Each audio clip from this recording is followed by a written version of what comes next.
One of the really frustrating things about the post-Zero period of Star Fox is the attempt by certain fans to direct the series going forward. Because you saw this in the community, where a lot of people tried to come out and say that, like, well, actually, Assault was the best game in the series, and I really liked the third-person shooting, and I really liked the story and the characters, and again, there's no consideration at all put into, like, the level design, the structure, the formula, because Star Fox 64 is 100% better than Assault. Like, anybody who's played that, who's played both, will tell you that. But Star Fox fans have their weird mentality that, like, Star Fox needs to grow and evolve, and that it needs to become something radically different, when, like, actual fans are pretty adamant that they just want better rail shooting action, okay? Like, that's the reality. Instead of making the rail shooting better, like, put Star Fox in, like, an open world. And like, you see people say this a lot, this is actually something I brought up in the Starlink video, is that, like, a lot of these people will rally behind Starlink and say it's, like, the best Star Fox game ever. And say it was this huge deal, and it just wasn't, like, at all. Like, Starlink, I'm sure only came about because Nintendo was pushing Star Fox at the time, but, like, the issue that people have is that, like, Starlink is just so much more simplistic and basic than Zero. Okay, it doesn't have as good boss fights. The mechanics aren't as interesting. The visuals don't look as good. Like, it's nowhere near the same quality of game. And yet, we're supposed to believe, for some reason, that, like, Zero is this limited, uninspired mess that plays exactly like 64. Which, first of all, isn't true because of the different vehicles, because of features like the Guard campaign, which is technically on its own disc, but, like, they released together, so it's like, I consider them the same game. You look at what Star Fox Zero did and what it accomplished, and it's very clear to me that, like, all they really need to do is, like, refine the concept for it more, like giving it more content, giving it more replay value, like getting people back into the arcade style gameplay, and, like, not endlessly chase the dragon of just, like, this franchise needs to go open world.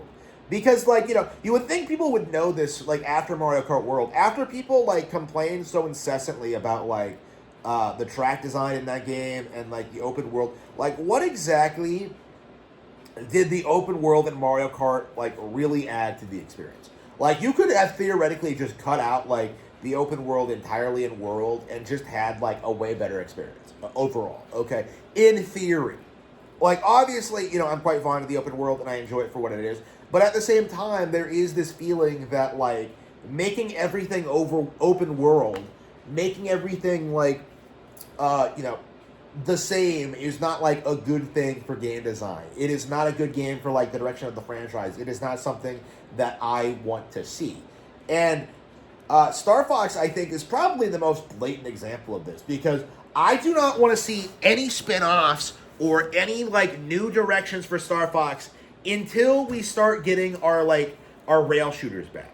Like, that's just my mindset on this at this point, is that there's no reason to reinvent Star Fox when the demand for the actual rail shooting action is still there, when people still love 64 as much as they do.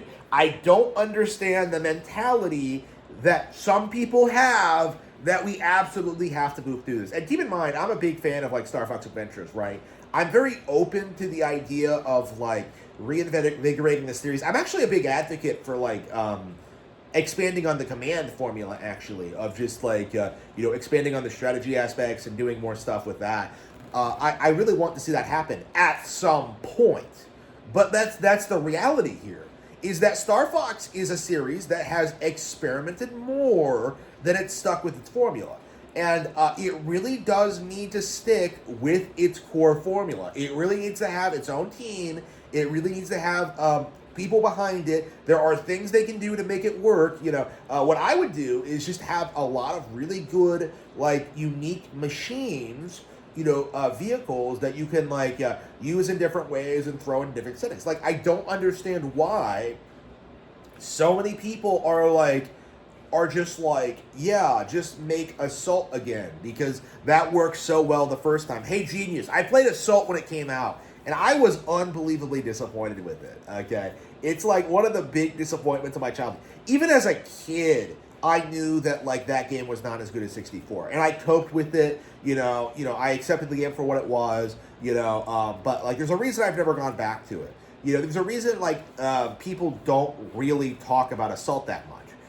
Is because it's not that good. And this isn't complicated. This isn't something that we should have to spell out to people. But like, the phenomenon I've been seeing when it comes to the Star Fox fandom is that it's been infested by furries as opposed to actual genuine Star Fox fans.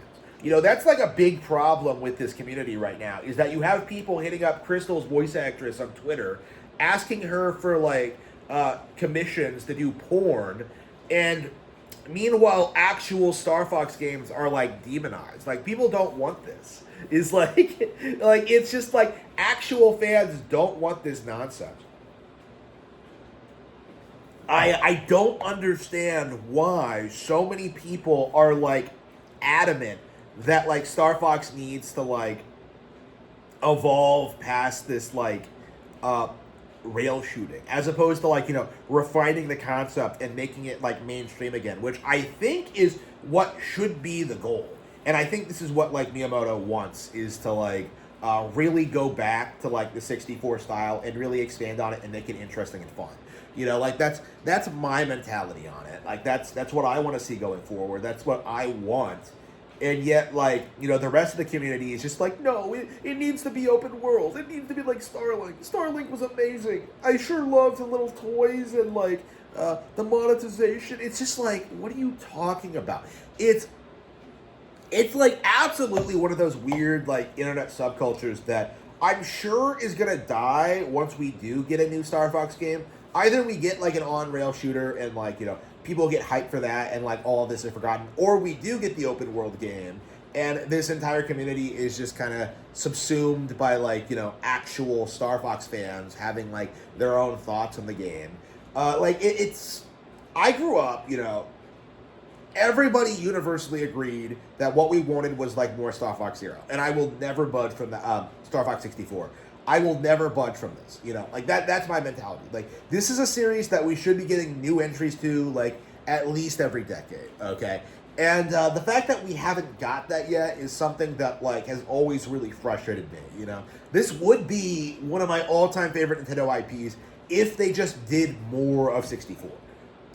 Has always been my mentality. And, like, I do think that this is something that, like, people really need to accept, is that rail shooters are high quality. They do have value. People still do like this stuff. And Star Fox is absolutely in a position to make that work very well.